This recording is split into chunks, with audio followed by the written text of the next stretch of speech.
So this week, I finally did it, guys. I managed to get an entire week of figure highlights without one hiccup, issue, or flag. And you know what? It felt kind of good. So let's go ahead and take a look at all the figures that I highlighted, from the cute to the waifu to the absolutely badass. Hey everyone, it's Tony here with Nerds Never Sleep. It's time again for another weekly figure roundup. That's right guys, this is the time of the week where I bring you in and show you all the statues, figures, and collectibles that I had on the channel in the previous week, using videos, shorts, and photo galleries across the various social media platforms. Now, this week is actually pretty awesome for me, because if you've been watching these videos, you know I seem to have a problem lately with stuff getting flagged and throttled by the algorithms and things like that. Well, I'm happy to report this week we didn't actually have any of those issues. And if you notice here, well, it could be because of the clothes that certain characters are wearing this time. So we'll get into it as we talk about each figure, and I'm going to go right ahead and just get things rolling because we had some absolute bangers this week. So I went back to Miku Monday without Miku, with another fan favorite Vocaloid, obviously, with a series that people really seem to love and I get asked about every time I post them. Of course, I went with Miss Luka herself in the popular Toon Eyes line. Now, if you guys have ever seen my videos here, you know I absolutely love this line. And it is a line that sadly we did not get all the Vocaloids with. We did get Miku, Luka, Rin, and Len. And we got two different colors for each one of them. This is just the cartoon color of Luka, and there is a more pastel, lighter color version of her. Now, I absolutely adore these Toon Eyes figures. They have almost like a chibi deformed look with like strange block-like hands, and it just works. The giant heads, it almost gives a what if Funko Pops were cool looking kind of vibe to them. Like, this is actually what I always wanted something like a Funko Pop to eventually evolve into. They were cool when they first came out, all right, it was something different, but I think that's part of the reason why Funko's failing. Side note, they have not evolved. Things like these, Q-Posket, stuff like that, are a way better bang for your buck. And this one in particular, the Luka, is absolutely beautiful. I think they did such a fantastic job just capturing the character's energy and everything about it. She's got a cool little pose. She's kind of got one hand up, one hand outstretched, looking really cool. If you pose them all together, they each have hands out in different positions, so you can kind of pose them all out together. And they knocked it out of the park with her dress and the coloring on all of that as well. These things are so impressive that I'm glad that at least my videos for a smaller channel do get more eyes on them, because I think these lines are great. And if you do like the Vocaloid lines and you are looking for others in this kind of set, they have done a few other lines as well. They've done Chainsaw Man, Demon Slayer, stuff like that. So a few of the really popular anime series out there. So if you do like this and you are into some of the other stuff, not only do I recommend this one, but of course I recommend the other Vocaloids as well. And if you're interested in any of those other series that they've done, definitely check them out, because they give you a really cool take on the characters. And they won't actually break your bank, because these things usually go around $15 to $20. All right, and so for Twin Tuesday, since of course I'm in New England and it's 70 degrees one day and 30 degrees the next now at this point, I decided to go with a rem that I really like. Of course, this is called the Winter Clothes Rem, and she is actually very heavy. As you can see here, she's quite larger in scale compared to a lot of these other prize figures. And you know what? This was a relatively cheap figure as well, probably around the $20 to $22 mark. And they do have a newer edition of her with a different color scheme that I think you can get for a cheaper price. But This, of course, is a really nice rem because not only does the sculpt and the pose and everything pop as well as the colors, but it went the extra mile and added all these. I know I'm feeling them right now, you can't, but they added all these bumpy, like textured details, not only to her scarf, but to the entire coat and her mittens. They all have their own different unique texture put on the piece, whereas the skirt itself does not have any textured pieces to it. So it does make it kind of cool to where you're looking at different fabrics and they went that little extra mile. And I can really appreciate that, especially in a prize figure. This is the kind of details you'd expect out of a higher end, several $100 piece, but we did get it here in a lower end prize figure. So I always sing this Rem's praises, and she does manage to always slip by those sensors, even though she's wearing a very, very short skirt with the booty popping out. But it must be because she's fully clothed up here. That does throw things off, because she was the one I was a little surprised slipped past those sensors and flags on all the social platforms, because normally short skirts or crop tops tend to get some flags. So if you are looking for a really cool rem with a lot of extra details and a lot of care taken into it, especially again on the prize figure level, I highly recommend checking out this or the newer version of the winter coat rem. And then for Waifu Wednesday, of course, I had to bring out the girl. I had to bring out the Dami Mommy. Of course, it's Miss Makima, aka the Control Devil. And man, if you guys saw the new Reze Arc film, you got to actually see some more of Makima's true colors here.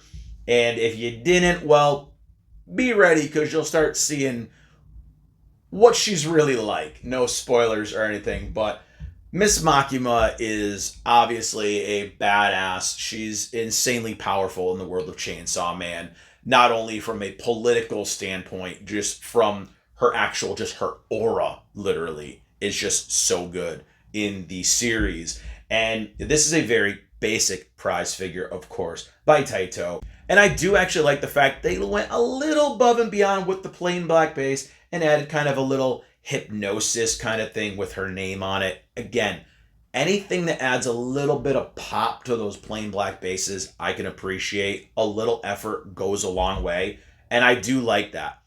I know that a lot of the Chainsaw Man and Jujutsu Kaisen characters aren't these flashy kind of, in-your-face look characters, unless they're powering up or they're in their demon forms or whatever. So you can't really do a whole lot with Makima in her base uniform. So in their public safety outfits, of course, their shirts, their ties, and with Makima, she rocks the long coat. This one I really like it because it looks like she's actively either putting it on or she's going to take it off to start getting into some stuff. So I like that it gave us a little bit something different. A lot of the figures are just her in her standard pose, doing a hand gesture or something like that. So with this one, at least having the little difference where she's kind of adjusting her trench coat. It's got it kind of flowing behind her. Her face actually looks really good. They did a great job for such a small prize figure. And again, this is a really nice Makima if you're looking for something on the cheap, something that's a little smaller, easily displayed, and the best part, it's super affordable. These range for about $20. I know now with tariffs and things like that, you might be spending a little bit more, $23 to $25. But if you look around for it, you can get one definitely cheap. I think I managed to get it for like $15 on Amazon. So I do recommend it, again, if you're looking for a cheaper option, something that isn't going to take up too much shelf space, but still looks really, really cool. For Figure Friday, I gave you guys a double dose of Jujutsu Kaisen goodness. And of course, it's with this little thing right here.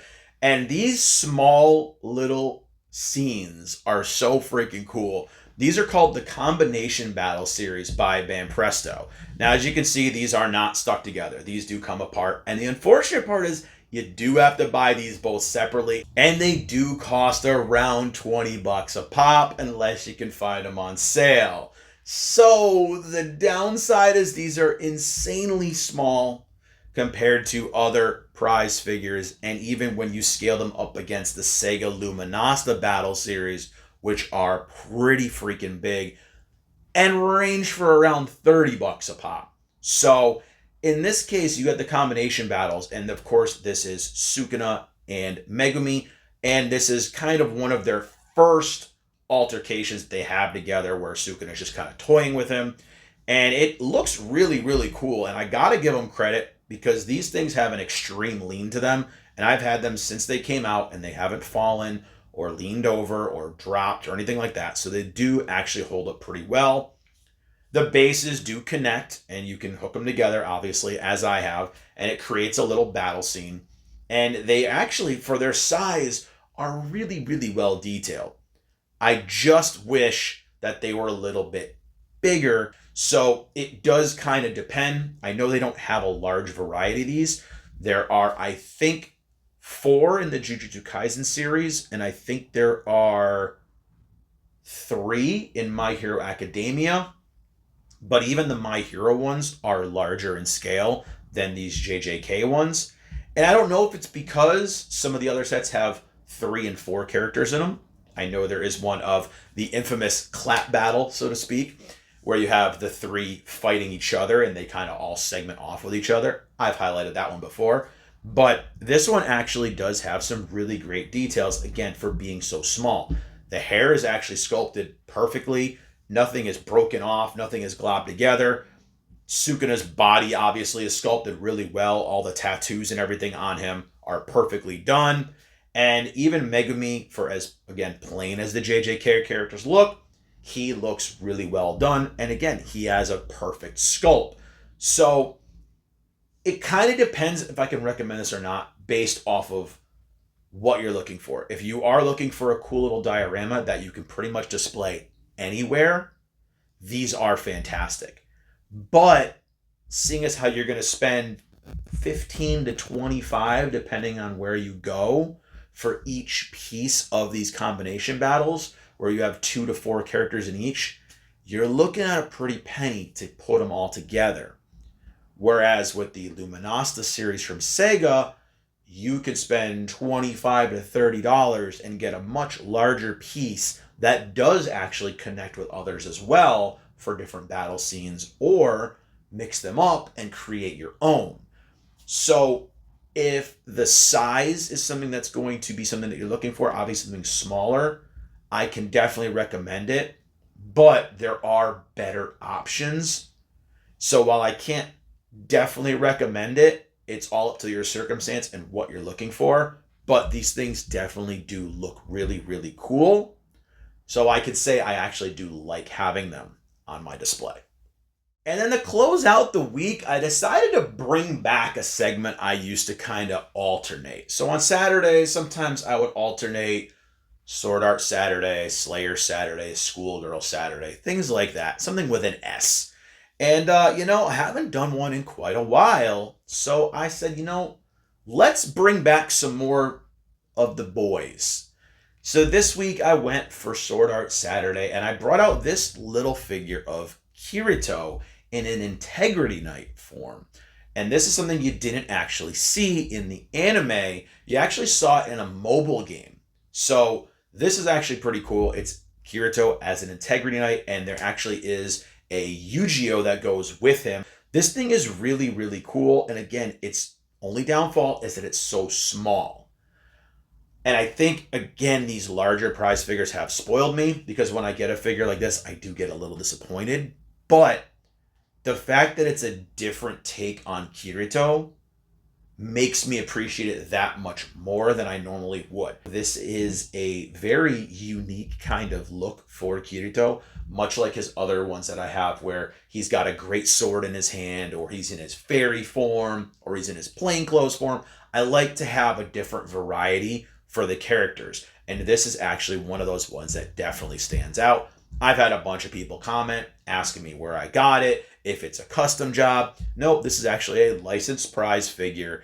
And again, about a $20 price point. Again, with things being the way they are now, you're probably going to pay a little bit more than that. But if you can find one of these and you're looking for a different take on Kirito, I do recommend checking it out, even though it is smaller in scale, because every detail on this, from the armor to the sword and everything else, is done really, really well. Again, it has the obnoxious black brick of a base, but whatever. It's a prize figure, and we're all used to that by now. My only gripe about it is the sword kind of wobbles a little too much and leans against his head a little bit too much. I've tried to turn it so it kind of arcs away from his head, but eventually it just starts to kind of wobble around again.